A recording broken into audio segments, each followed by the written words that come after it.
Hello, friends, and welcome to episode 1168 of the Juicebox Podcast.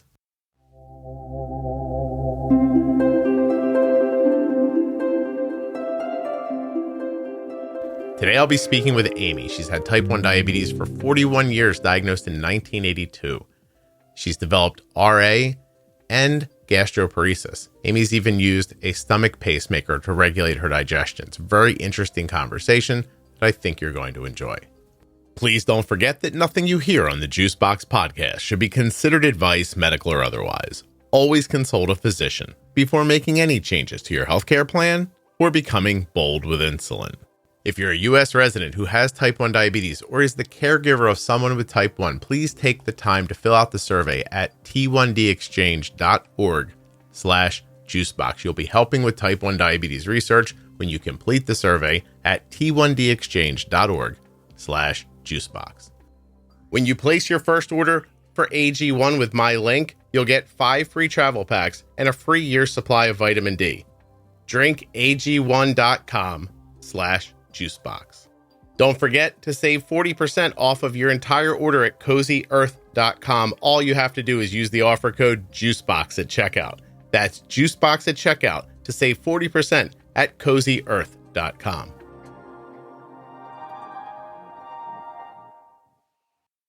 US Med is sponsoring this episode of the Juicebox Podcast, and we've been getting our diabetes supplies from US Med for years. You can as well. usmed.com/juicebox or call 888-721-1514. Use the link or the number, get your free benefits check, and get started today with US Med. Today's episode is sponsored by Medtronic Diabetes, a company that's bringing people together to redefine what it means to live with diabetes. Later in this episode, I'll be speaking with Jalen. He was diagnosed with type 1 diabetes at 14. He's 29 now. He's going to tell you a little bit about his story. And then later at the end of this episode, you can hear my entire conversation with Jalen. To hear more stories with Medtronic Champions, go to medtronicdiabetes.com/juicebox or search the hashtag Medtronic Champion on your favorite social media platform. This episode of the Juicebox Podcast is sponsored by the Eversense CGM. Eversense is going to let you break away from some of the CGM norms you may be accustomed to. No more weekly or bi-weekly hassles of sensor changes. Never again will you be able to accidentally bump your sensor off. You won't have to carry around CGM supplies. And worrying about your adhesive lasting? Well, that's a thing of the past. EversenseCGM.com/juicebox. Hi, I'm Amy. I'm 53 years old, type 1 diabetic, had diabetes for 41 years. So got type 1 when I was 11.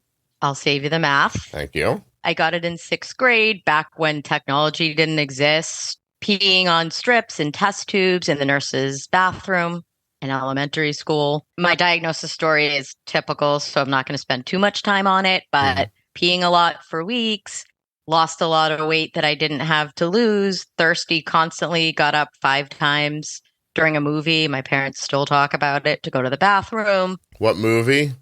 Chariots of Fire. Chariots of Fire, thank you. Yep. Still don't like the movie to this day.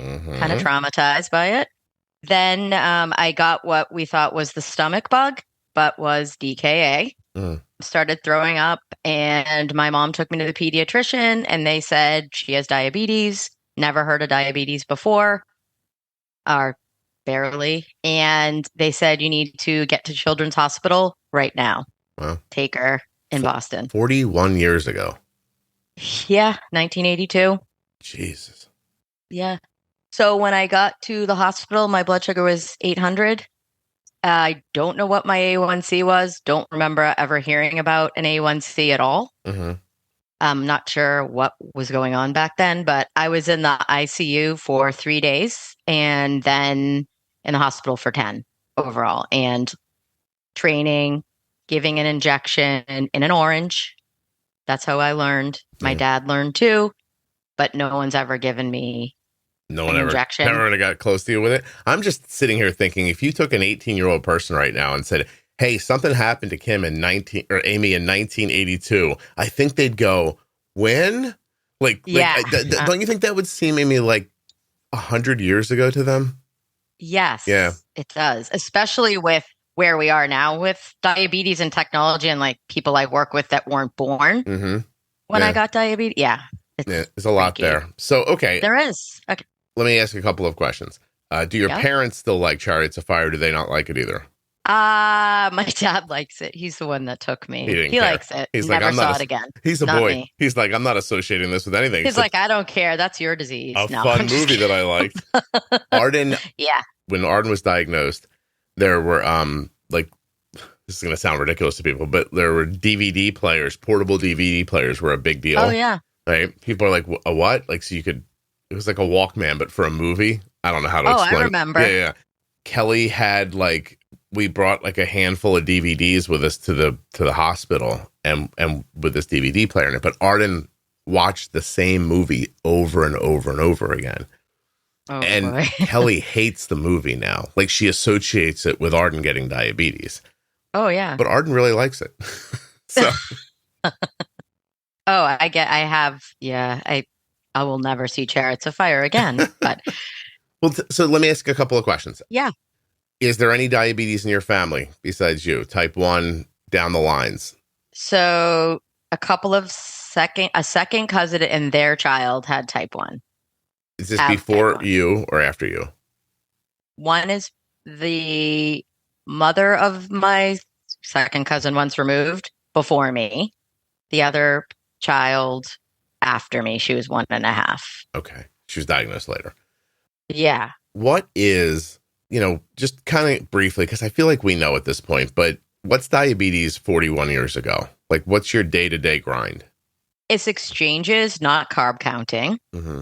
It's, hey, you can have this many breads, this many proteins, this many vegetables, whatever. You can't eat sweets. You can have a dish of ice cream once a month, basically. Mm-hmm. You can't have juice. It was a lot of restriction and NPH and regular pork insulin, and was allergic eventually to that. Got hives for a long time, had to switch to beef, and then luckily Humalog. But yeah, it was a lot of injections, but no rhyme or reason, basically. Like, you eat at this time, you give an injection, 3 injections a day, 3 meals a day, some snacks. It's funny to hear you talk about insulin like it's bouillon. Do you need the chicken or the beef?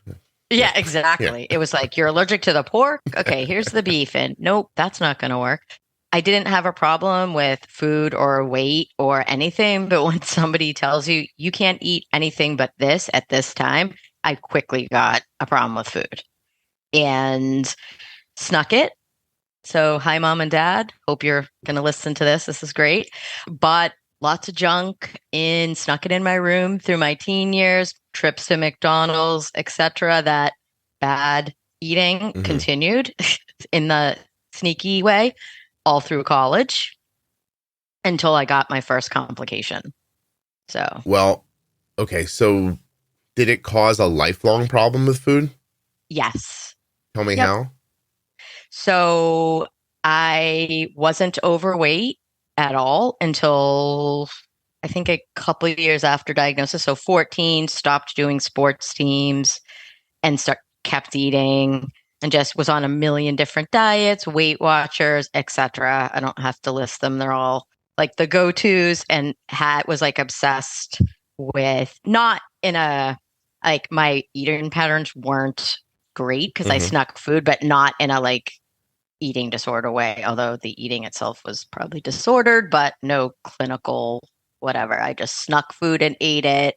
Always gave medicine, never skipped my insulin, but didn't always 100% accurately write down the urine tests, or, well, I never wrote that down, but didn't write down what my urine strip said all the time, or eventually finger sticks. When we started testing with finger sticks, I fudged the numbers when I had to go to my endocrinologist and show them the logbook, which looked like a checkbook, and you had to write all these numbers, which I would do the night before. So, do you think the thing with the food was about food, or do you think it was about control? Today's podcast is sponsored by the Eversense CGM. Boasting a 6-month sensor, the Eversense CGM offers you these key advantages: distinct on-body vibe alerts when high or low, a consistent and exceptional accuracy over a 6-month period, and you only need 2 sensors per year. No longer will you have to carry your CGM supplies with you.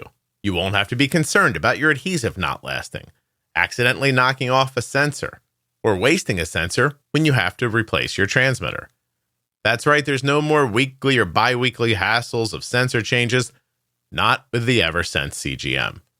It's implantable, and it's accurate. EversenseCGM.com/juicebox.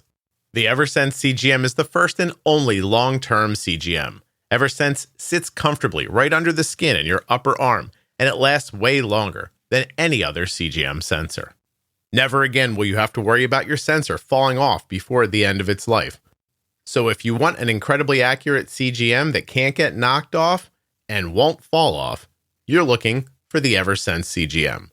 EversenseCGM.com/juicebox. This episode is sponsored by Medtronic Diabetes. MedtronicDiabetes.com/juicebox. And now we're going to hear from Medtronic champion Jalen. I was going straight into high school, so it was a summer heading into high school. Was that particularly difficult? Unimaginable. I missed my entire summer. So I was going to a brand new school. I was around a bunch of new people that I had not been going to school with. So it was hard trying to balance that while also explaining to people what type 1 diabetes was. My hometown did not have an endocrinologist. So I was traveling over an hour to the nearest endocrinologist for children. So, outside of that, I didn't have any type of support in my hometown. Did you try to explain to people, or did you find it easier just to stay private? I just held back. I didn't really like talking about it. It felt like it was just a repeating record where I was saying things and people weren't understanding it. And I also was still in the process of learning it. So I just kept it to myself, didn't really talk about it. Did you eventually find people in real life that you could confide in?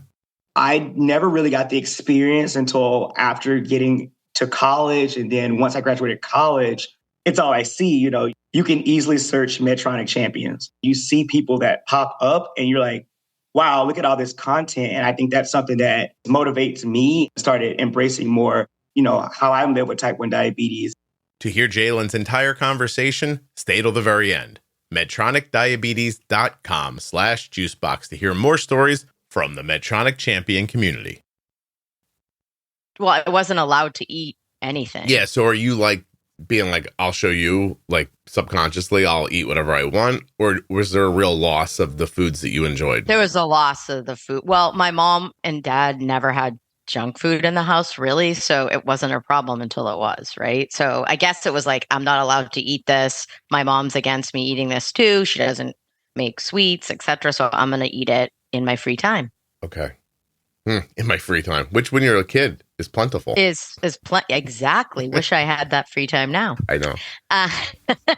But yeah, so went to college 4-ish years. So let's say 4.5, had an extra semester in there. Didn't tell anybody I had type 1 for the whole time. Mm-hmm. Never told anyone. The first person I told was my first husband. My ex-husband is the first person I ever told after we had been dating, but I kept it a secret, didn't tell my roommate. I have to say, I don't remember testing, and this is shameful, for 4.5 years. Wow. I didn't feel low. I didn't feel high. I was just eating, drinking some, not a huge problem, but middle of the night pizzas, lots of subs. Yeah. Yeah. Is that not testing thing? I mean, what was the testing technology like at that point? Was that still... I can't remember if it was finger stick or the urine strips. So I'm going to do a little round guessing. So if you're 11 and 82. Yeah, I went to college in 88 through 92. Yeah, there had to have been meters at that point. And I might have had one, but to tell you I never got low blood sugar in 4.5 years compared to what I deal with now is shocking to myself. Well, you never got low because you probably never had enough insulin, right? Correct. Yeah.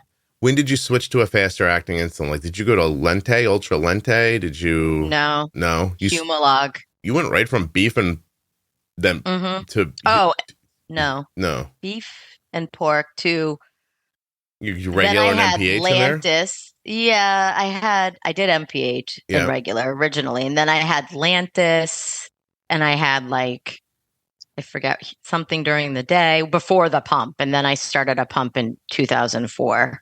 2004 is when you started pumping. Medtronic. Well, there wasn't another option, was there? No. Well, and it was also the best one at the time. Yeah. No, that's what their salespeople told everybody. Yep. Question. Yeah.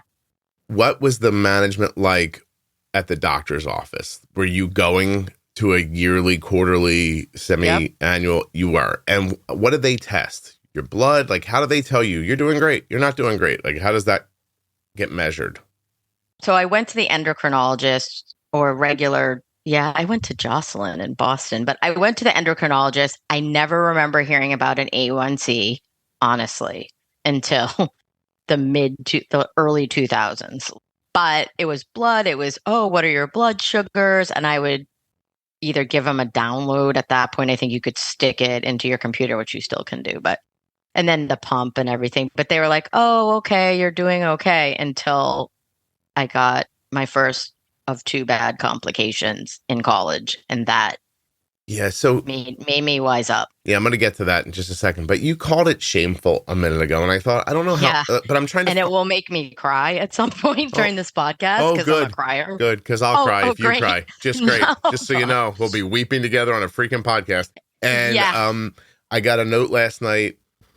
I was up late working, and I did sometimes I jump on the Facebook group and I'm just like, look, I'm here working. I'm doing this mind numbing thing. If you guys want to ask me a question, go ahead, which is it seems to be a very popular thing on the Facebook group.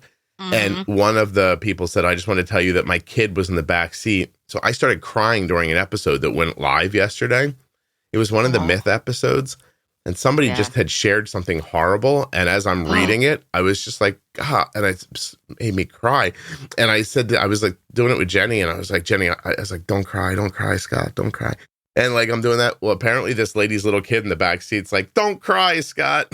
Oh, how cute. I don't know. I think they were mocking me. Don't you think? They're like, look at this. No, well, I don't know. My kid mocks me and she's 13, so it's her job. But I asked her for tricks to not make myself cry today and she didn't have any. So, well, so my question is it really shameful, or is it just the best you were doing? Or did you know there was more you were supposed to be doing and you were just like, there was more I could have done. Diabetes comes with a lot of things to remember. So it's nice when someone takes something off of your plate. US Med has done that for us. When it's time for Arden supplies to be refreshed, we get an email. Rolls up and in your inbox says, "Hi Arden, this is your friendly reorder email from US Med." You open up the email, it's a big button that says, "Click here to reorder," and you're done. Finally, somebody taking away a responsibility instead of adding one. US Med has done that for us. An email arrives, we click on a link, and the next thing you know, your products are at the front door. That simple. usmed.com/juicebox or call 888-721-1514. I never have to wonder if Arden has enough supplies. I click on one link, I open up a box, I put the stuff in the drawer, and we're done. US Med carries everything from insulin pumps and diabetes testing supplies to the latest CGMs like the Libre 3 and the Dexcom G7. They accept Medicare nationwide, over 800 private insurers, and all you have to do to get started is call 888-721-1514 or go to my link, usmed.com/juicebox. Using that number or my link helps to support the production of the Juicebox podcast. I guess I didn't take it seriously. I didn't think, retinopathy exists. I was like, I might lose a leg, a toe, a foot. Not that that's not serious, but all I heard of is that and dialysis, my biggest fear, which I don't have. But those were the things that were, they tell you. And as a kid, do you remember thinking, I got 10 toes, I could give one away? Was that? No, I didn't even think about it, honestly. At all. Ever. But they told you. I mean, yeah, and the diabetes training book that you got that had the Pink I Panther was on going it. to say, Sure. were you going to say the Pink Panther book? Yeah, sure was. That's what they had. You are old. I am. Although I just saw somebody just had it recently online. They're like, we just got this. I'm like, oh my God, they're giving that to people still? Oh my God, that should be, yeah, that's outdated. Quite. Nothing like, using a cartoon character on a book for people that no one has any connection to whatsoever. They're like, what is that? Like Pepto-Bismol man? You know what I mean? Like, yeah, nobody alive now knows who that was. I don't know that people know what Pepto-Bismol is. What do you think of that? No, I do, because my mother-in-law has to use it a lot. So anyway. There's got to be something else. So anyway, you're oversharing. I'll decide when you're oversharing. You're doing fine so far. Listen, there's something wrong with me. I got up this morning and I read this. What are some of the themes you hope to cover on your episode? Type 1 for over 40 years. And then you describe some of your issues. And I was like, oh, this is going to be really interesting. I think most people would go, oh, this is horrible. And I was just like, oh, I can't wait to talk to her about this. Oh, thanks. Yeah, well, I should probably get to those, right? I'm probably, like I said, I overshare and kind of circle the drain, but Amy, undiagnosed ADHD. Probably, I don't know what you're talking about. I never know what people are talking about when they say that. They're like, oh, I'm all over the place. I'm like, you're not. We just had a very cogent conversation. We understand your background now. You're not all over the place. Don't worry. I think some people have an expectation that conversation's supposed to move along like a bullet point list. Yes, which I made for myself. But I don't feel that working. way. Yeah. Okay, good. I think of conversation like ping pong. That makes sense. I say something, then you say something, and then I go, oh, that was interesting. And then I say something to that, and I don't care where it goes to be perfectly honest. And I think when you're listening to it, it's actually more natural to listen to two people have their thought and continue talking than it is to hear people like in a stilted way say, well, we are now done talking about point number 3. I'm now going to speak about point correct. number I've been to way too many of those types of meetings. The podcast is interesting, so I don't need to go to. Okay, so you feel ashamed now. Yeah. And I'm sorry for that. I don't know if it's ashamed, but. What is it? How do you feel about what happened? You mad? You're going to make me cry, but these are my fault that I don't have a stomach anymore, and I have retinopathy too. You think it's your fault? Do you really think it's your fault, though? Sure. But what did you know? I mean, you got it when you were 11. In 82, nobody knows anything, right? They're still telling you, like, here, luckily we have this, you can take it, and this will keep you alive. But they were probably, in 82, they're probably still thinking shortened lifespan for people with type 1. Sure. Yep. Yeah. So they're not. But my dad also said by the time you're 16, they're going to find a cure. Oh, they did that one to you too? Yeah. Oh, sure. In the hospital. See this. Okay, Amy, you keep crying if you have to. I'm going to keep talking. No. I'm sorry. I'm already crying 20 minutes in, but that's fine. I'm done with it. But I know I could have done better. So, Amy, is this a challenge? You don't think I can get you to cry one more time? Oh, no. We 100% can for sure. Yeah. Well, what I was going to say is that, I make this statement a lot on the podcast to doctors that when you say something to somebody like that, you run the risk of it going one of two ways. My dad said it. Yeah, but it's he probably says it to you so you'll feel hopeful. Correct. But, and honestly, who knew at that point? Right. But what if instead it makes you feel like, oh, only 5 years. I don't have to look that close at it. It's almost over. Correct. And then those 5 years turn into 10 years. And then before you know it, you're crying on a podcast, a thing that didn't exist in 1982.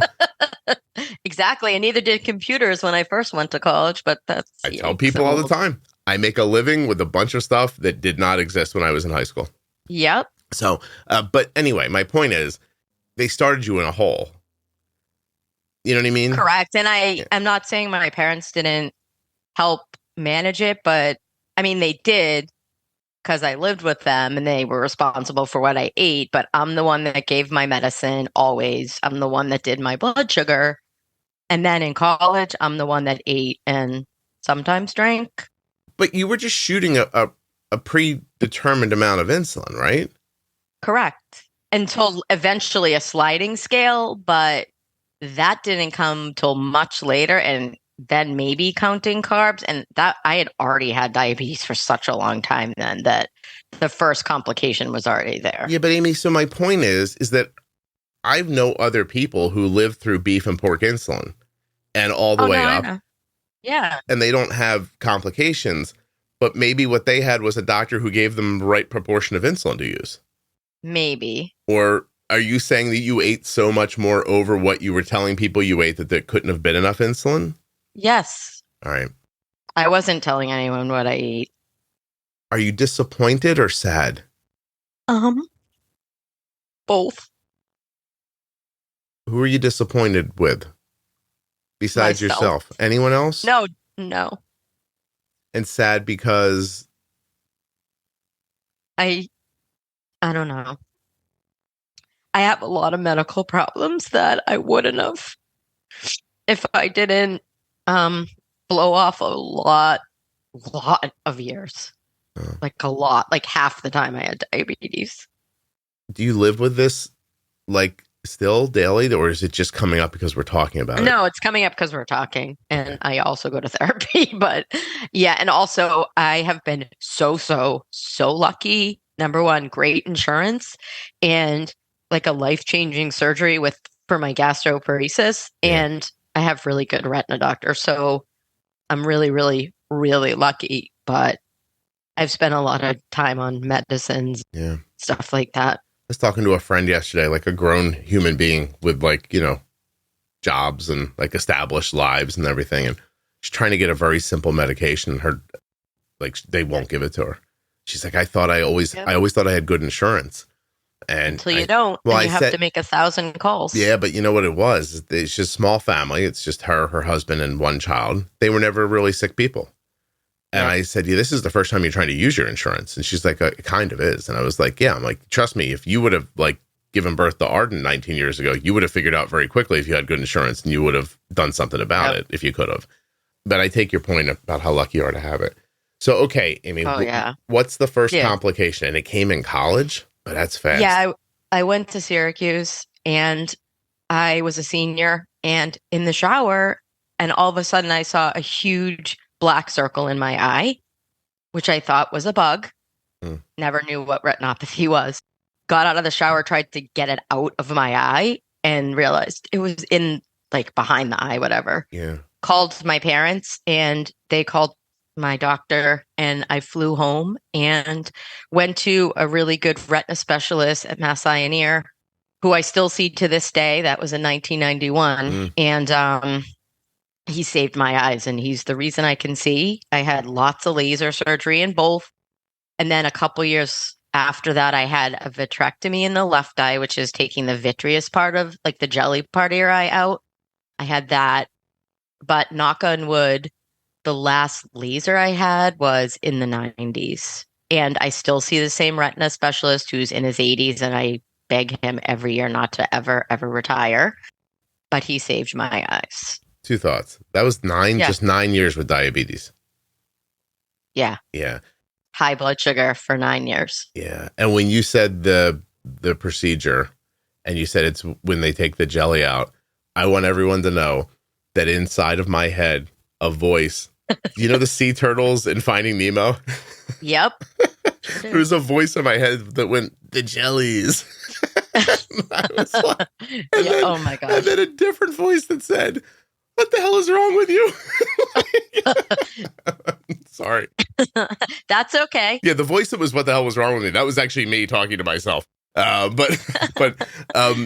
So, wow. I can't imagine how scary that is to be in college and have that happen.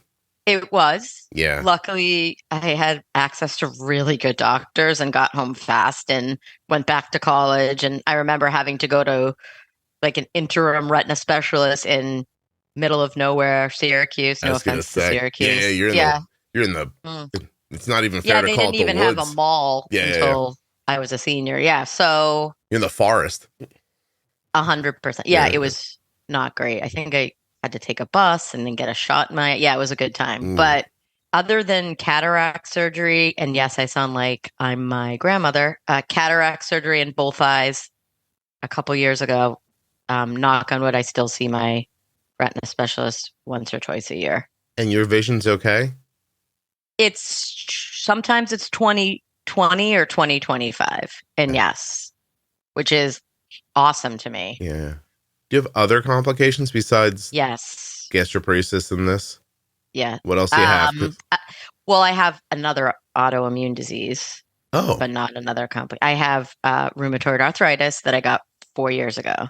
oh, like at the holidays, or did it come UPS? No, it was like a New Year's thing. All right. In January. Yeah. Out of nowhere? One weekend. Yes. Huh. One weekend, I'm like, my hands look really like bent and they hurt. And I thought, oh crap, I have neuropathy in my hands. I didn't. I had tests, but it was literally like one day I was fine. And then all of a sudden my hands started hurting a lot, went to get a lot of tests. And I tested, I forget what the name of the test, but it was negative on the tests. The blood test came up negative or some. A lot of people talk about having RA, but with negative tests. Yes. Actually. So I had to get an MRI and I had it. And, you know, they mention all the scary medicine that you have to take, that you're going to lose a face. You're not going to have this. You're going to get like whatever. And so I'm like, I don't want to take any of these like these immunosuppressants, but I am taking Humira. Yeah, I was going to say you're doing an injectable. Yep. Once weekly, right? Yep. Yeah, I know that because that's the commercial. Once weekly Humira. Oh, yeah. And when you hear the commercial, like, you could get lymphoma, you could lose an eye, like all this stuff. And my mom's like, don't take that. I'm like, I have to. Yeah. I tried, like, I have to. But if I keep exercising and stuff, it helps so much that it doesn't get worse. And right now, knock on wood, it's pretty stable. Were your hands like curling up? Were they getting lumpy? Yeah. Yeah. Yeah. Yep. And so it looks like osteoarthritis on the outside, but that's no. And I only have it in my hands for now. Does the Humira help you with anything else? No. And every time I get sick more, or if you have like a cold or anything, you can't take it. Or if you have surgery, you can't take it. Because it weakens your immune system. Yes. Right. Yep. I always think like everybody's always like complaining about not complaining, like there's this, you know, worldwide attempt to like impact inflammation in people. Oh yeah. And like eat this diet, eat like, anti-inflammatory. Right. And you know, when you read that, you're like, oh, come on, that's not going to help me. Yeah. Don't eat mushrooms. Don't eat that. Right. Don't. Yeah. Like the Tom Brady diet. I just wonder when it's going to be that, you know, some doctor or some scientist figures out like how much tiny little bit of whatever Humira is or one of those drugs is going to just turn people's like immune system down just a teensy bit.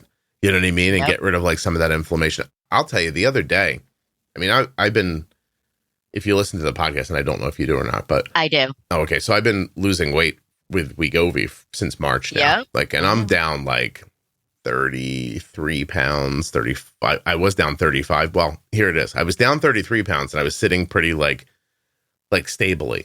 I was like, I'm not losing any more weight, but I guess I will one day. And I get a little sick and they put me on a steroid pack. Oh, and boy. So steroid packs for me are terrific because they make, first of all, I feel like Superman, and they also make me, any excess water I have in me, I expel in the first like 6 hours of taking it. And I'm on the steroid pack, and 2 days later I jump on the scale. I've lost 3 pounds.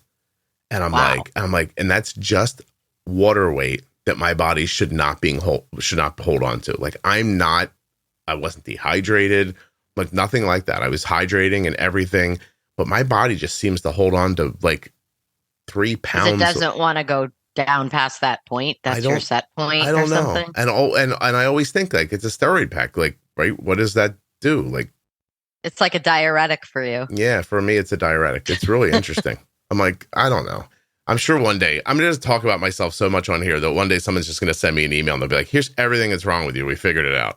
And can you shut up and stop talking about it if I tell you how to help yourself? But anyway, I imagine that like inflammation in general is something that scientists have to be, I mean, that'd be $1 billion product if you could just turn that down a little bit for people. I mean, think of all the people who come on here with, ADHD, or they talk about, I'm bipolar. I have bipolar in my family, and there's also a lot of autoimmune in my family. Like, if you could just not, you know what I mean? Just not make it so you're getting sick all the time, but a little bit. A little smidgen of something. I'm not sure if that's how, like, you know, medicines work, but in my mind, that's what they should be trying. Anyway, so eyes are in college, 22. You do what you're doing and do what you do. When does the gastroparesis come? So in the late 90s, so I'm in my late 20s. I'm married, not to my current husband, but I was married. And I was starting to get nauseous like all the time. And just a side note, I have such a phobia to throwing up, like such a phobia. Arden doesn't like it either. Oh my God. I mean, does anyone like it? No, but I got thrown up on in Disney World when I was a kid. And ever since, I have a phobia about being sick, being around sick people, like hate it. By Goofy? So who threw up? Goofy? Who threw up on you? No, I was at a luau at the Polynesian, which was one of 2 hotels that existed. So, long time ago. And a kid threw up on my back. Oh, really? And, yes. Like a stranger? Yes. So I literally have such a phobia and then end up with a really bad complication I'd never heard of that makes you nauseous every single day. So I didn't know that at first. I had all the tests, the stomach test, and then the infamous gastric emptying study, which I've had 2 of.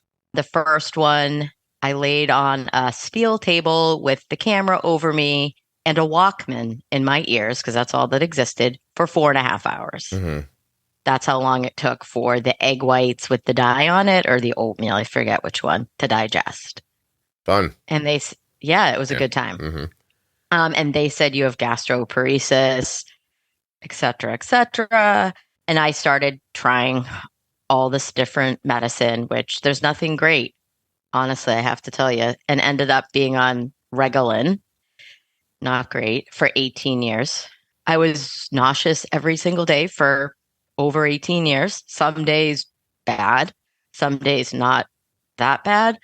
I still work through this whole time, but ended up having to get a work at home accommodation, which wasn't popular back then because it was easier to manage at home when I was nauseous. Some days it was really bad. So I'd need to take Zofran and Compazine, but those would make you tired. So it wasn't great. I had to go to the ER a couple times for IVs of those when it was very bad. But luckily I had it way less terrible. I guess that's an improper phrasing of that. But I went to a motility disorder support group once where most of the people couldn't work. They were on TPN, like feeding tubes in the ER, throwing up all the time. And I'm like, so I was like, okay, I'm not as bad as that. Like, I'm okay, whatever. But I still felt awful. In the early 2000s, I heard about Medtronic MiniMed. It had this this humanitarian device called a gastric neurostimulator, which is basically a stomach pacemaker. Mm-hmm. But it wasn't approved by the FDA because I don't know, it wasn't, and they could put it in, etc. But it took 2 years of begging, meetings, people presenting to the board of directors at Beth Israel in Boston. And finally, I got a stomach pacemaker in 2001. I was the first one to get it in Boston. It helped because it would send electrical impulses to my stomach and make the food digest better than it was instead of just sitting there all the time. Yeah. So it helped to a point.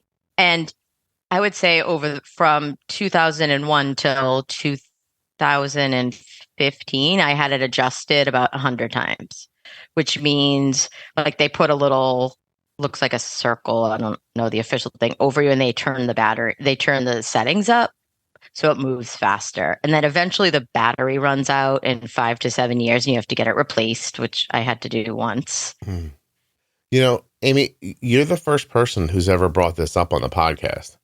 Like, I know. I'm aware of it because Jenny knows somebody who's had one. Yeah. And that's why, so I've had private conversations about it, but no one's ever, I have to be honest with you.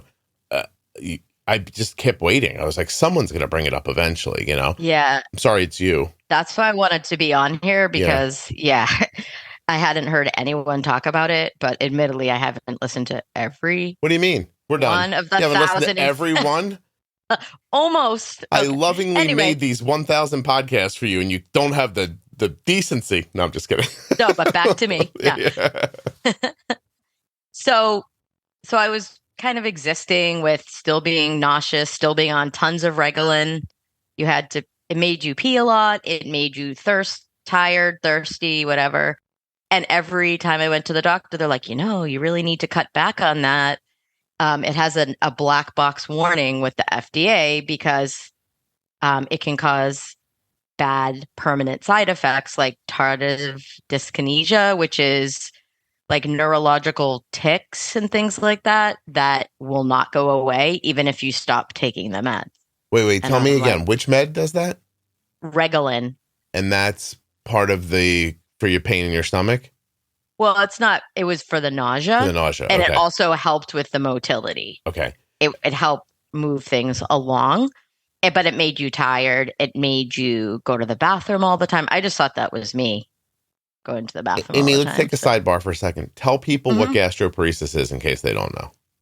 So it's a motility disorder where the nerves in your stomach are damaged. So food sits in your stomach and doesn't pass through like it normally should. Mm-hmm. It sits there and you get nauseous from it sitting there. And then it will digest eventually, but in my case, not normally. Yeah. So things with higher fat, etc., or lots of fiber would take even longer. I'd spike blood sugar, like I'd be low and then I'd be 400. Mm-hmm.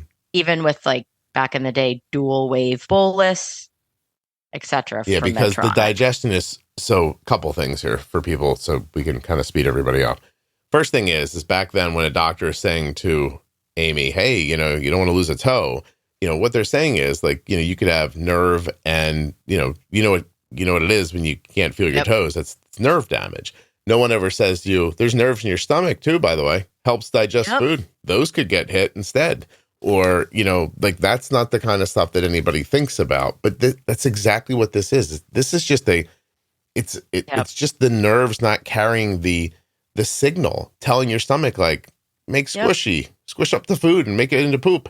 Like it's just that literally is not happening. So they tried to give you this pacemaker to like stimulate. It helped, you're saying, but it wasn't terrific. But not enough. I was still like, okay, I'm working, but I'm existing. Like at this point, I'm married to my husband, Dave, and love of my life, and have a daughter who we adopted at birth.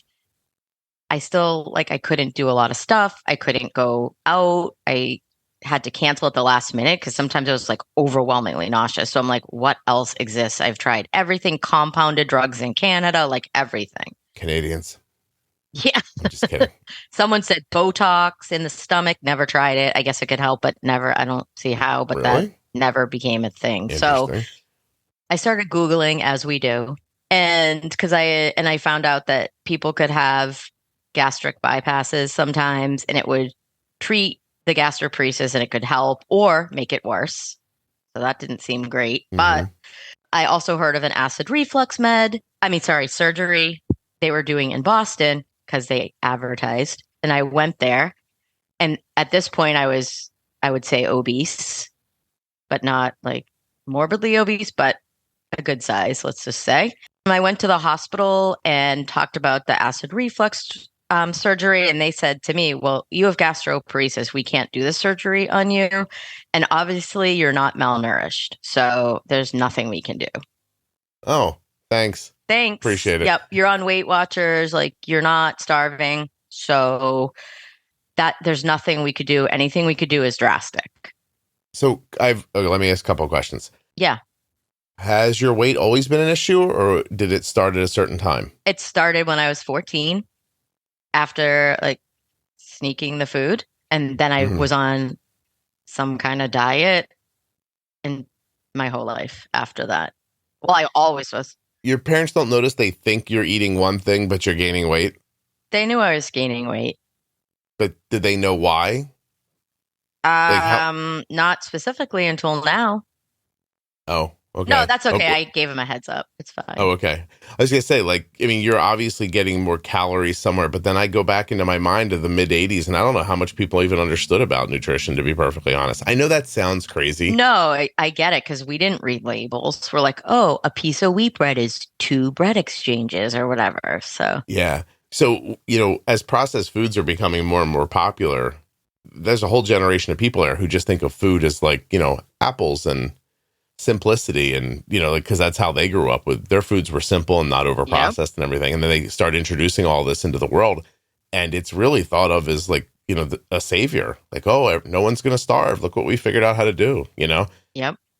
Genuinely, people didn't know how bad it was for you. I have no remembrances of my mom saying like, here's bad food that I've bought for you. Like, you know what I mean? Like, Yeah, we weren't allowed to have junk food in my house. A dessert was like maybe homemade pudding, but barely ever. It was like fruit. Oh, homemade pudding sounds horrible. It is. Mom, it really wasn't, but it can be. We had fruit and then even Halloween candy, like Halloween, not fun for a diabetic in the 80s, I'll tell you that. So I didn't like Halloween. I still don't. So your weight just continues? Yeah, I mean, I'm on a cycle of losing weight, gaining weight. Like when I went on the pump, I gained 12 pounds in the first week because like what I heard Jenny say the other day is like, you're probably peeing out some of your calories because your blood sugar's out of control. Yeah. And then it rained in. I'm like, how did I gain 12 pounds in a week? Like I'm doing good. And, so I was on. You were on the DKA diet. You were. Not on purpose. No, not on purpose, but yeah. Yeah. Oh yeah. Yeah, for sure. Hold on. There's a lot going on here. I'm trying to bring it all together. Be nice if and sorry I'm taking too long. Like we might be out of time soon. You think you're out of... Amy, stop it. I make a podcast. What else do you think I have going on today? Well, you're popular. I booked this in last October. Well, my popularity you have like a aside, waiting list. The waiting list is extraordinary. If you signed up today in September, I think you could get a date in March, but that's because I've been holding the dates back. I'm about to open the floodgates online and let people know. But I'm actually going to do something that I haven't done before. I'm actually going to like announce that I'm taking new people on the podcast. I've never done that. I've never once said because you have a waiting list. Yeah, I've never once on the podcast said, hey, if you'd like to be on the podcast, send me an email. I've never said that before. So, because I've never... Buckle up, you're about to get flooded. We'll see what happens. I'm interested in trying. We'll see what goes. But my question that I've been holding back this whole time, and then you start talking about your weight, and if I'm being honest, I thought, oh, maybe this never happened. But did you ever like restrict food to make your stomach feel better? Like just not eat? I didn't restrict it, but I went on special, like I don't think they called it the gastroparesis diet, but basically don't eat any raw vegetables, cut vegetables up very small. Everything has to be cooked. Basically drink water, like literally don't eat peanut butter. Don't eat this. Like, I cried. But I've heard of the gastroparesis diet, but like, yeah, it's a good time. It's not a fun list of foods, but did it ever occur to you like, my stomach hurts because there's food in it that won't digest. I'm just going to fast for 3 days and see if I feel better. Now, why did that never occur to you? I don't know, because I was nauseous all the time, but sometimes still able to eat. Most times still able to eat. Right. I don't know why. I'm getting at, like, do you have a problem with food, do you think? Yeah. Yep. Yeah. I did. Now I don't have much of a stomach, so can't really eat much. We took care of that. But we'll get to that. Look at you. Little spoiler. Yeah. That's right. Yep. So I've had times where like I don't feel well, and I'm like, and I'm not saying nutritionally this is a good idea or obviously sustainable, but there's times where I'm like, I don't want to go to the bathroom again. I'm just not eating. Yeah, that never occurred to me. Oh, okay. Because I was always hungry. Do you have the food voice? Weirdly. That you hear people talk? Yeah, people now that like Wegovy and Ozempic are big for weight loss and stuff. You hear a lot of people who have trouble with food talk about how that drug takes away their food voice. It does. It and I've heard a lot about it because since I've had bariatric surgery, a lot of the people who've had that who also take that now. Yeah. Just to stop the cravings. But for me, it slows down your digestion. So. Yeah, no, I thought about that. I was like, there's no way you can take that. It slows digestion. Oh, no. Plus, I'm good for now. But my point is I've heard people say it works so well. I mean, obviously, you said trust me, I know it's amazing. Yeah. But I've heard people say, like, I wake up and my first thought is, what am I going to have for breakfast? Yeah. As I'm making breakfast, before I'm eating it, I start thinking, what am I going to have for lunch? And it's not. I was like that. Yeah, I'm not anymore. The procedure stopped that? For the most part, yeah. Okay. It's interesting. Yep. Just how psychological the whole thing is. Well, it also shuts off, for the first year or two, the ghrelin hormone, which is the one that says you're hungry or sends the signals to the brain. Mm-hmm. It is turned off, basically. Yeah. And then I never let any of the foods back in that I could have by this point, because I had the surgery for pretty much a different reason. And I don't have another chance. Did the surgery lead to weight loss? Yeah, I lost 75 pounds. Oh, that's crazy. How long? Yep. Year? Yeah, pretty much. Yeah. And it's been 8 years since I had the surgery. It's a hell of a thing to get saddled with. Like the food voice and a weird relationship with eating, when on top of it you have gastroparesis. Like it just seems doubly cruel. You know what I mean? Yep. Yeah. And I had a lot of high blood sugar and low blood sugar spikes too, with when I didn't listen to myself. I wonder if people know. I mean, if you've heard the Pro Tip series, I would imagine this would not be surprising to you. But, your blood sugar going up from food is because your food goes in your stomach and it starts being digested. That whole process happens. Glucose is pulled out and sent to your blood. Insulin's the key that unlocks the cell that lets the sugar back out of your blood. You don't have the insulin, so boom, right? But I wonder if they think, well, if you eat and you have gastroparesis, then the process of digestion doesn't start. So you can't bolus like a normal person would, because the insulin starts working well before the food starts impacting you. Yes. Yeah. And so when I had gastroparesis, at first when I got the first pump after the gastroparesis, the Medtronic MiniMed had a dual wave bolus and some other type of dual bolus situation where you could give like half up front and then the rest over a period of time. There you're showing your diabetes age. Jenny does it too. Sometimes she goes, it's a square wave bolus. I'm like, people call those. Yeah, that's the other one. Yeah, I'm like, people just call those extended boluses now. And she's like, whatever. Yes, correct. But I don't do those because I'm on the Omnipod 5, who is a sponsor. Oh, they are. Omnipod.com/juicebox. Get your, I'm sorry. It's Pavlov's and the dog. Dexcom. Yeah. Say any of them. I swear to you could say a sponsor's name out loud. I could do a nice, tight 90-second commercial for you right now off the top of my head. So, I know. I could too, probably from listening to all the podcasts. I hope they heard that. But Dexcom literally has saved my life. Tell me how. Or maybe because I lost consciousness so many times. Oh, wow. Well, before CGM. Before the Dexcom, and then after the Dexcom, the CGM has alerted my husband and my dog, who loves glucose. So he's just excited that sugar is being eaten.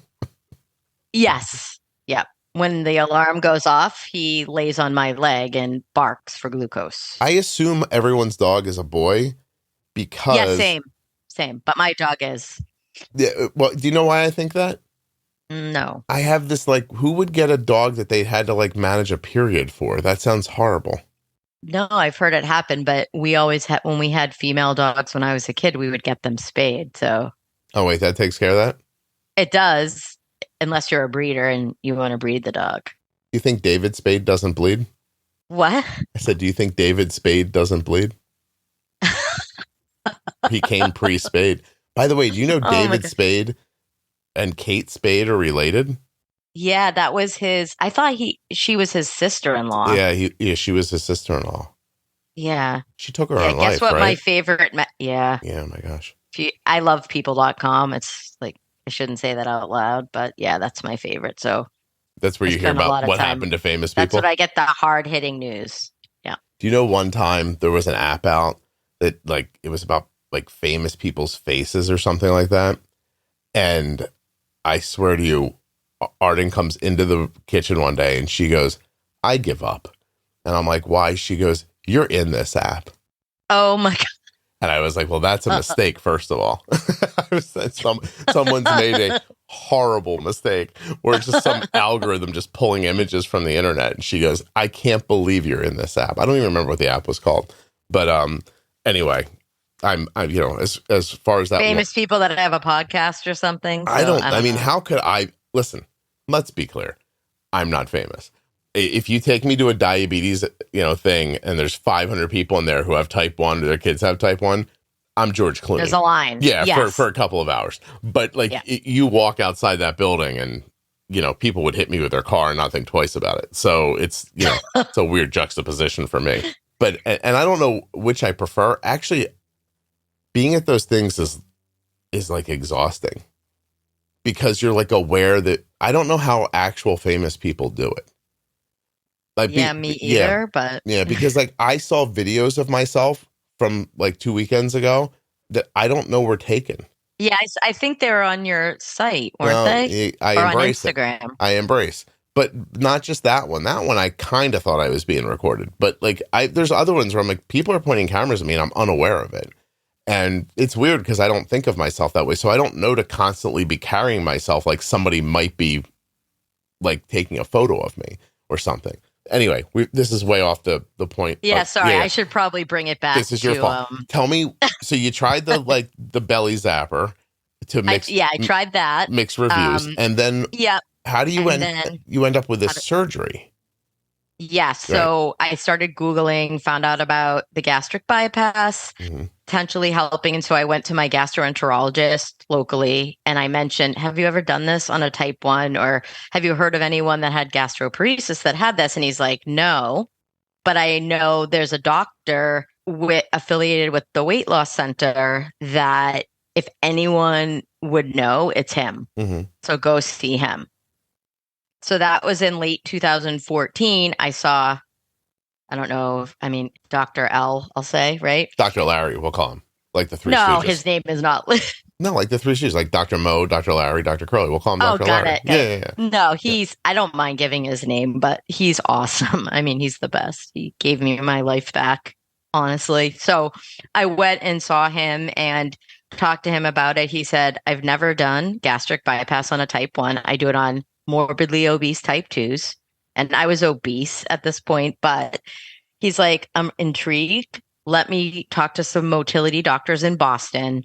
Because I live in central Mass, like a suburb of Boston, but I went to Boston doctors and local doctors. So he's like, let me do some research and I'll get back in touch. So he calls me back in early 2015 and says, there was a study done on 100 type 1s with gastroparesis, and they had gastric bypass surgery, and 70% of them had a relief in symptoms. So I think I could do the surgery on you and you'd feel better. And I was like, okay. Let's go. Yeah. And he said, I want to do the gastric bypass and also a partial gastrectomy. I do not know how to spell that, which is a partial removal of the stomach. I don't think they do that with all bypasses, but it was to prevent the bile backing up from my liver and continuing the nausea for me. Okay. So my husband and I left and he's like, I don't want you to have the surgery. What if you die? Because, most people thought, gastric bypass, you could die, et cetera, et cetera. Now that's sort of a myth because it's not open surgery, it's laparoscopic, et cetera. So we thought about it. And I said to my husband, Dave, I said, if I don't try this, I'm always going to wonder if this could have helped. Yeah. So I said, I know you're worried, but I'd rather try than live feeling this sick. Yeah. Amy, you were in enough pain and had been at it long enough that you thought that I was like 18 years. Yeah. If I die during this, then okay. Yeah. Yeah. Wow. That wasn't what I wanted to happen, but I was like, I would rather risk it than be nauseous for the rest of my life and maybe be on a feeding tube at some point. When you talked about that kind of nausea, like if you wake up at 3 a.m. to go to the bathroom, you're nauseous. Yep. Yeah. Just nonstop, like yep. water Well, torture. sometimes it wasn't like I had breaks in it, but sometimes it was to the point where like I can't leave the house because I felt so nauseous that I would start to panic that I would get sick. Oh, and like then that in kid a would yak on car, you at the thing. in a theater. Yeah. I had my doctor and his team of Wonder Insurance people got the surgery approved. Mm. And it was, I guess, experimental because I was still overweight, but didn't qualify weight wise. So they were doing it for the gastroparesis and had the surgery August 14th, 2015, and haven't been nauseous since. Wow. He took my gastroparesis away pretty much. Like, so I have a pouch. Oh, hold on First one up. second before you tell me about that. Do you know what the function was? Like, how did it help? Yeah, so it bypasses the stomach and the food goes into a small pouch and goes into the small intestine. Oh. So it's bypassing basically, and I'm probably butchering the explanation of this, but it bypasses like the whole motility issue.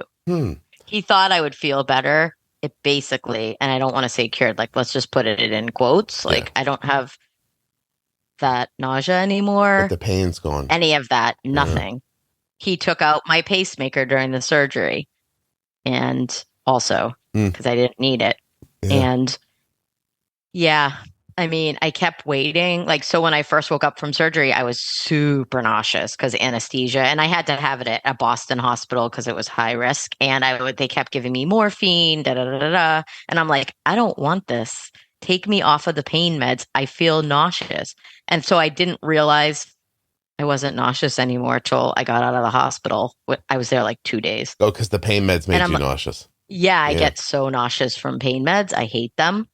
So they took me off of them and said, oh, you can take Tylenol, but since you're resisting like the other meds, you don't need to stay here. And I'm like, okay.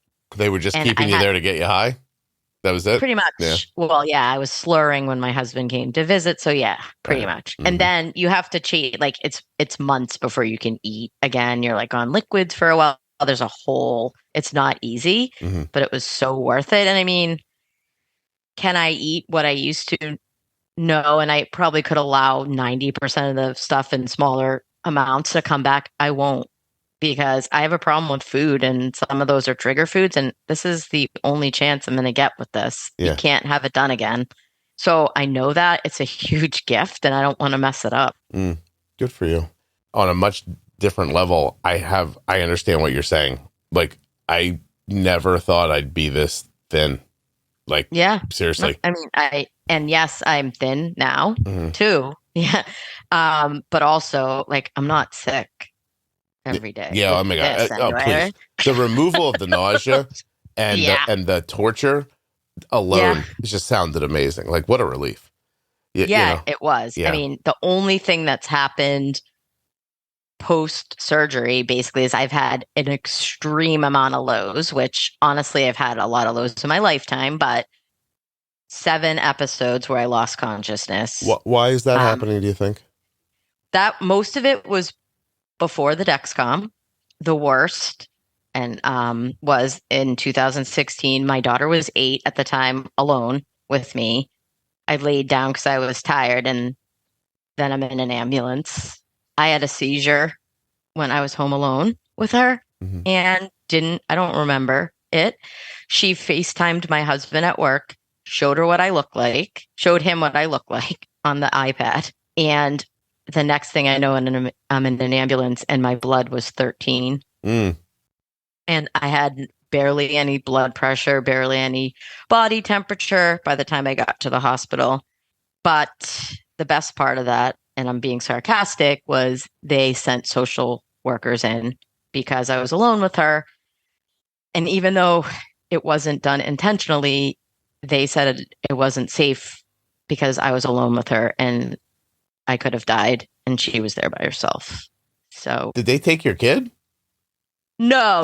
I was like, these people in Massachusetts don't mess around. No, but Department of Child and Family Services called us after I got out of the hospital and interviewed myself and my husband. And my husband was pissed and yelled at them. He's like, she had low blood sugar. I was at work. What if one of us, God forbid, had a heart attack? Like, you don't plan it. Yeah. So they interviewed us over the phone and like, that was it. And they closed whatever case they had. But that was like bad. Like Cole's like second Halloween we were sitting on the floor in this little condo we had, and we were carving pumpkins. And I left a knife on the floor, and Cole kicked it, and it cut his toe. Like, bad enough we had to go to the hospital. And we're like there, and they're fixing him up, and they're talking to us. And I'm like, what is happening? And then it hit me. I was like, oh my God, they're trying to make sure we didn't hurt him. Yep. Yeah, I was like, it was interesting because we were young, and I mean, it was such an accident and like shocking, but like as it's happening, you're going, oh, I see what's going on here. I was like, I can't imagine. Like, yeah, you have a low blood sugar. Like, what are you going to do about it? You know? I woke up in the ER with a nurse yelling at me, like, how could I be alone with my kid? Oh, well. Maybe she should go to hell. And then I see my daughter and my husband in the ER room, and like they're really worried because I guess I could have died. Sure. No, I mean, obviously. If my daughter wasn't supposed to be home either. Oh, she was sick, or she had a cold and didn't want to go to aftercare. And my husband was supposed to go to a Celtics game and not get home till like 9:00 at night. So I would have died. I don't want to say this is my daughter not saved me. Yeah, my God. I don't want to say this is what you get for being a Celtics fan, but I think honestly, I get it. That's what happens. I'm from Boston. What do you expect? I mean, my dog's name is Brady. Of course it is. Not my choice. If I walk outside and yell Brady in Boston, every dog in town's going to run at me. Every single dog and half the kids too. I don't know why I was almost made me laugh out loud thinking of like your daughter taking the iPad and being like pointing it at you and going, "Hey, what's happening to the lady right now? Can someone like tell me what to do here?"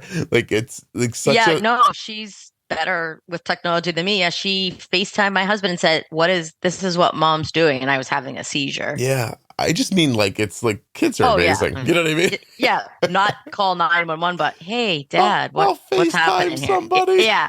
Hey, let me jump up on TikTok and DM a couple people, see if I can figure out what's going on here right now. 100%. That's what would have happened now. But yeah, so I had a Medtronic, and I'm not bashing them because they served a purpose for me for a while. Mm-hmm. But I had the first sensor that came out, which wasn't great.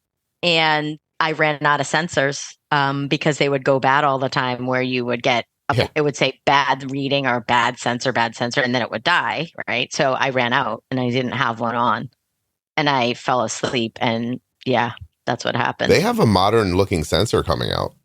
I heard. Yeah. Maybe they took a while, but love Dexcom. They saved me over and over. So yeah. And you're using Omnipod 5 now? Yep, and Dexcom. How's that work for you? It works really well for me. I still like fidget with it, like I override it, much to my endo's dismay. But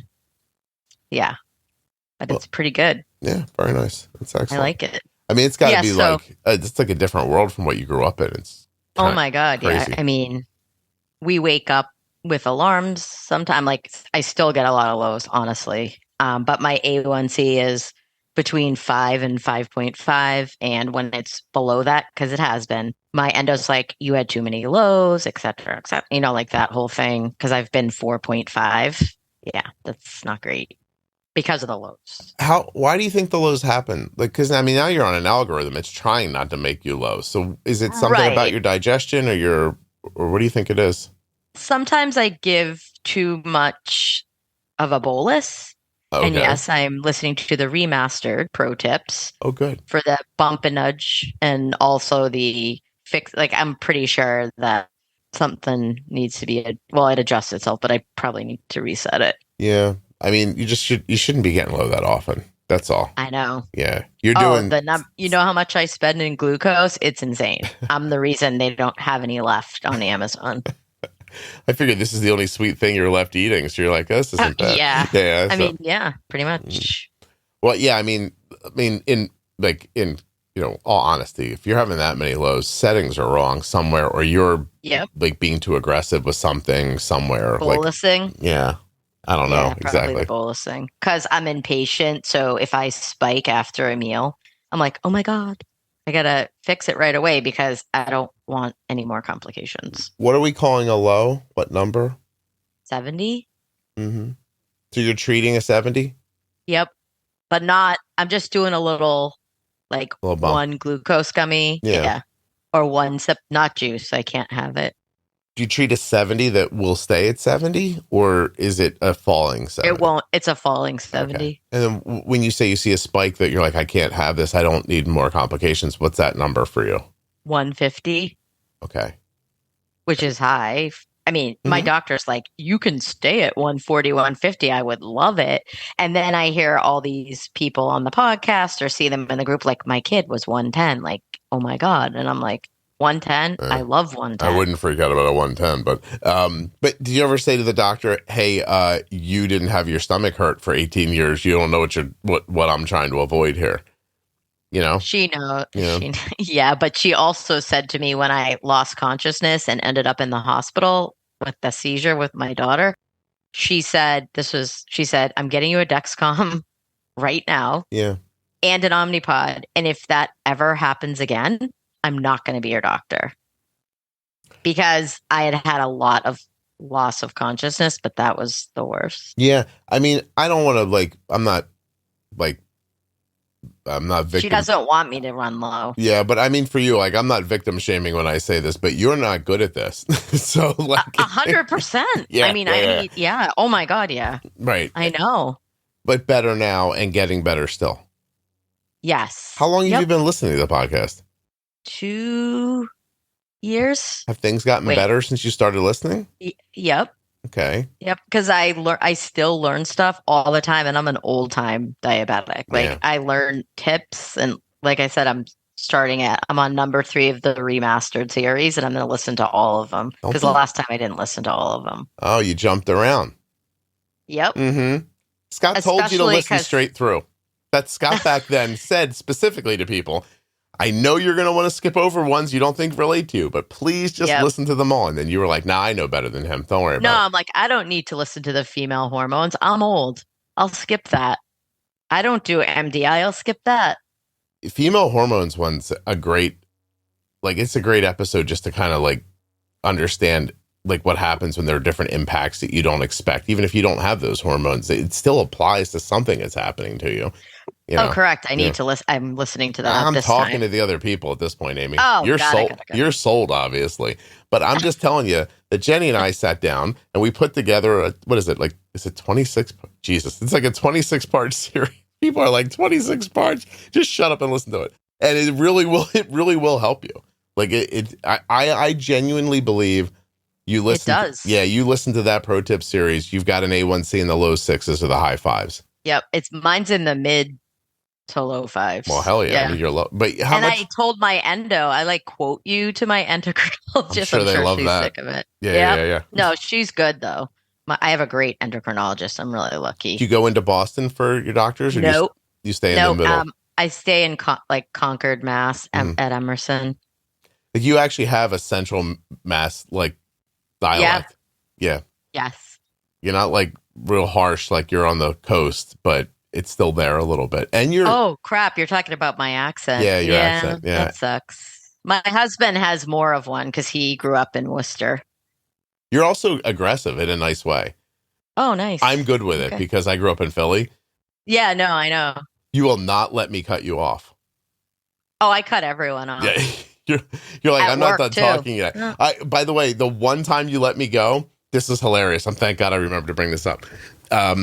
You're talking about the surgery for the gastroparesis, and I'm trying to understand the functionality of why did it help, and you were about to tell me, but you actually stopped and let me ask my question, and then you answered it, and I thought, oh God, she was just about to say this, and I stopped her. And you were no, it's fine. You were nice about it, but yeah, I'm always nice about it. I don't think you're not nice, by the way. I just you have a Northeast way about you that some people. 100%. Yeah. You get different parts of the country. It just sounds like we're arguing with each other, and I'm just like, well, this is a lovely conversation. Oh my gosh, did we miss anything? How's that list looking? We're good.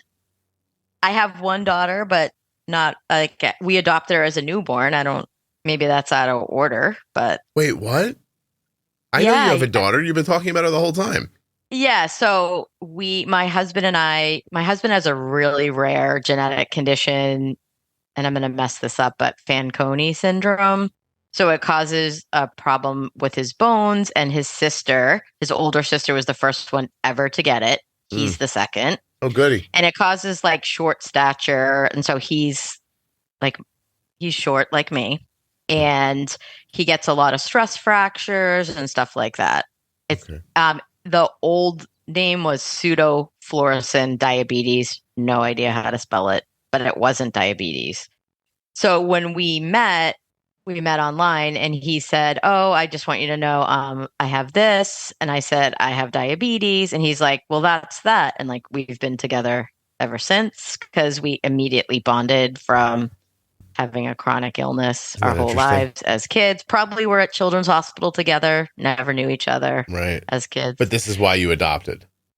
Yeah, because they had never, I couldn't get pregnant with the pacemaker in my stomach. And they said, you'll have horrible morning sickness because of the gastroparesis. And Dave said, I don't want to pass this on to a child. Yeah. So, but we never thought we'd be able to adopt. We did we looked at all different things, and we adopted our daughter, Maddie, in 2009 from Maine. And she was 2 pounds, 2 ounces. She was a preemie. So my insurance company loves us. She was in the NICU for months. Wow. Wait, you adopted a preemie? Yep. And so 2 you pounds, didn't even 2 ounces, and she's bigger than me now and taller. Gosh, isn't that crazy? How did you find her? So we went through a private agency in Maine, and they had a branch in Mass, and we did an adoption profile, like a scrapbook, like a Dear Birth Mother letter. Mm-hmm. And a set of birth parents picked us to adopt the baby before she was born. They met us. We met them in Maine, and Maddie, the pregnancy was high risk because the birth mother has older than Maddie child, another biological child that she's parenting, and she was a preemie. She was born at 25 weeks, I guess, but Maddie was due on March 13th and was due on Christmas. It was born on Christmas Eve. She was 26 weeks and 8 days, something like that. And we got a call on Christmas morning that she was born, and to take an hour, pack up our house, and be prepared to spend a few months up in Bangor, Maine. In Maine. In the winter. Oh, my God. It's not even a real place. It's so cold. No, it's not. They have a Subway and a Quiznos, or they did back then. Yeah, that's it. Quiznos. Which we went to every day. Quiznos. Good for you, Maine. I've told this story before, but during my son's recruiting for baseball in college, there was a college in Maine that asked him to come play there. And it was such a good academic school that it was worth having the conversation. He's on the phone with the coach, and the coach is like, our field's heated. Oh my God. And my son's like, what the hell? It's like, yeah, and the benches in the dugout are heated. And Cole's like, where's Maine? I was like, I think it's Canada. Anyway, it's pretty close. Yeah. And at the end of the call, the guy said, and every year we have a great hunt. Like we get together and we go on a team hunt. My son's like, I want to play baseball in college, but I'm not up for shooting something and freezing my ass off for it. So I'm going to go no. And I was like, yeah. So lovely people. By the way, would have been a great education. It was one of those things at I the know end. the school, I think. Yeah, you probably do. I think I do. My husband's friend went there. But super cold. Yeah, Cole's like, I'm not up for this. So Maddie was born in a level 3 NICU, luckily. And we were there for 5.5 weeks in Maine. It was an amazing experience. Actually, we were there. We took leaves from work, unpaid, and we're with her, parenting her from the first day. I'm going to ask a difficult question. Yeah. Did you think there was a chance she might not make it? Not really, because when we got there on Christmas Day, they said she was breathing on her own. And medically, she looked okay. They knew that the baby was going to be born early because the medical condition that the birth mother had. Yeah. And that she had a previous preemie. But she was breathing on her own. Okay. For the most part. So she looked perfect when we got there. She was this little tiny dot. I mean, matter of time. Looked she had a clementine for a head, for the size. Let's just put it that way. Wow. She was and if you saw her now and she's taller than us, wow. Mm. So the NICU nurses called her a feisty broad, my baby. That's lovely. And she is one now as a 13-year-old. So yeah. So she does, and I probably shouldn't say this on the podcast because she might listen, doubt it. She has reactive attachment disorder. I don't know if you know what that is. I think there was somebody on the podcast who adopted from, I'm not sure if it was foster care or adopted an older child or something, but I remember listening to it on one of your episodes.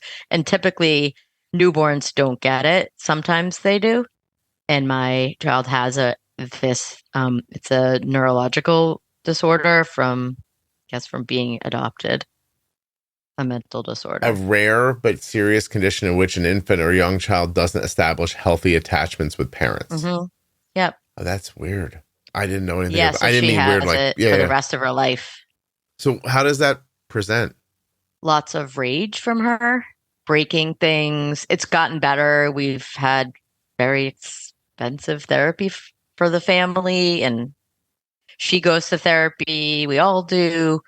She needs extra help with some things because she has this need to be perfect. She feels shame from being adopted is what they tell us, but she won't let us talk about the adoption. She knows. Mm-hmm. We're super happy she's adopted. We're proud of it. We want to tell everyone, but she doesn't want to stick out. Interesting. So well, she doesn't want to feel different. She doesn't want any of that. And she looks like my husband. So she doesn't tell anyone. And but it's the best thing. We were so lucky. Yeah. So. Oh, good. Well, I'm glad she's with you. Me too. I'm going to share something that happened in the middle of the conversation that I kept to myself at the time, but I am my birth mother, because I'm adopted. My birth mother died during gastric bypass surgery. Oh no. That's the thing I found out. Like, obviously. I'm so sorry. I know she passed away because I heard you mention that. Oh. Yeah. So. When did she have it? Because it was a long time ago. So. Yeah, people died. When we even considered, when my wife, let me just be clear, when my wife forced me to look into my birth parents, because I'm a boy and I didn't care. But that's what I learned. Like she had, the way her sister explained it to me, became despondent over having to give up her baby and became morbidly obese through that process. Eventually tried to do something about it and had a cardiac arrest during the surgery. Oh my gosh. But she was like 40, awful. like in her early 40s, I think. That's awful. Yeah. I want you to know, like, I appreciate you saying you're sorry. I know. I have no attachment to the idea at all. So I know. Yeah. So I've heard you talk about it before. Yeah. And I mean, honestly, Maddie's obviously a child. She doesn't either. And if that makes sense, like doesn't want to talk about it, doesn't feel like the biggest gift that her birth mother gave her was to let us parent her. Yeah. Really, she doesn't get it. And hopefully she will, and she'll have a good, happy life. Yeah. Well, you learn a lot as you're growing up. That would probably be one of the things that... Oh, she's smarter than us. She's 10 steps ahead of us. I don't know. The FaceTime thing with the 911 instead of 911. Yeah. No, that's her. I was going to say, actually, when you told me about the reactive attachment, that actually, I was like, I wonder if she didn't have as much of a like, oh my God, what's happening because of that? That actually is what happened to me. Like when you said that, I was like, oh, I wonder if that had something to do with that. No, she's probably like, oh, there's a landline here. I don't know what that is. How do I use this phone? Yeah, exactly. She probably had a phone then, actually. Yeah. Well, Amy, I appreciate you coming on and sharing this with everybody. This was really terrific. Sure. Thank you. Thanks. No, it was really kind of you to do. No, I'm hoping that somebody that has gastroparesis and feels, well, I hope nobody feels awful, and they haven't thought of different things to help, that I'm happy to talk to anyone, or maybe they'll do some research and can figure it out. Okay. Well, it would be lovely. All right. When this episode goes up, we can tag you in the Facebook group if you want.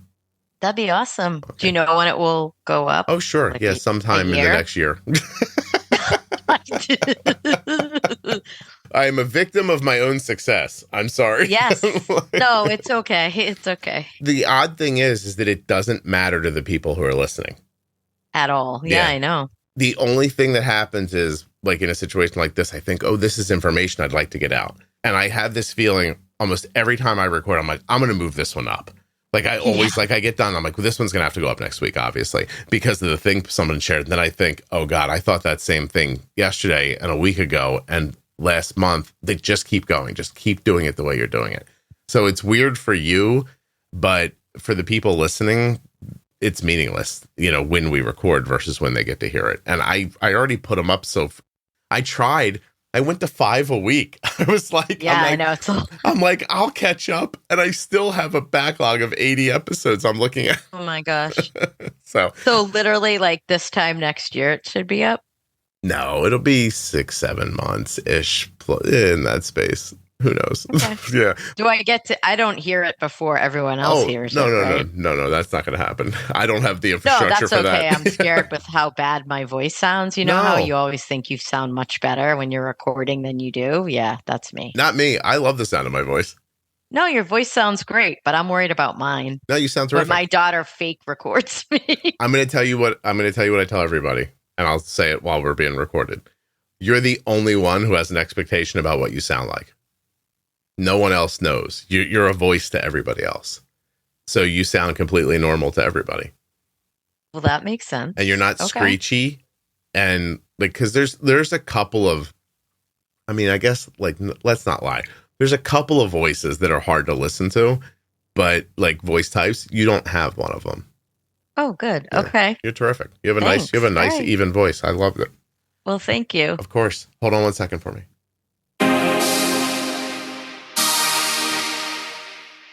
Jalen is an incredible example of what so many experience living with diabetes. You show up for yourself and others every day, never letting diabetes define you.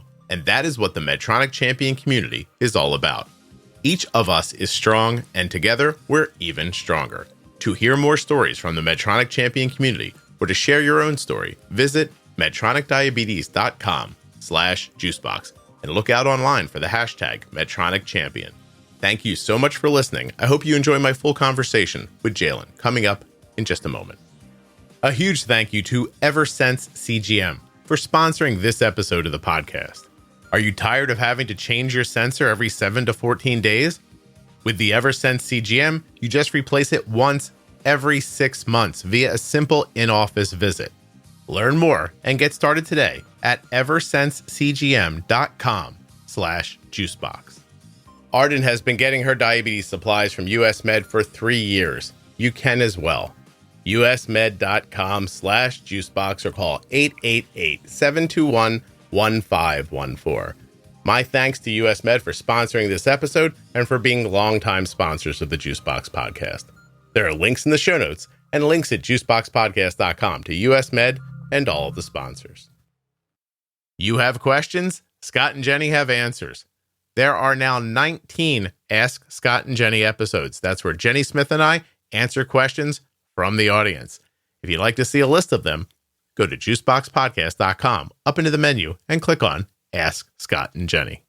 I know that Facebook has a bad reputation, but please give the private Facebook group for the Juicebox Podcast a healthy once-over. Juicebox Podcast, Type 1 Diabetes. The group now has 47,000 members in it. It gets 150 new members a day. It is completely free. And at the very least, you can watch other people talk about diabetes. And everybody is welcome. Type 1, Type 2, gestational, loved ones, everyone is welcome.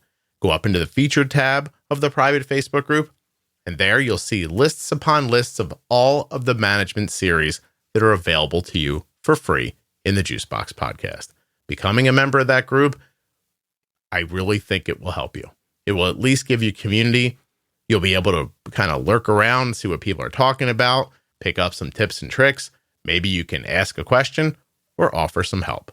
Juicebox Podcast, Type 1 Diabetes on Facebook. If you're not already subscribed or following in your favorite audio app, please take the time now to do that. It really helps the show. And get those automatic downloads set up so you never miss an episode. Thank you so much for listening. I'll be back very soon with another episode of the Juicebox Podcast. The episode you just heard was professionally edited by Wrong Way Recording. WrongWayRecording.com.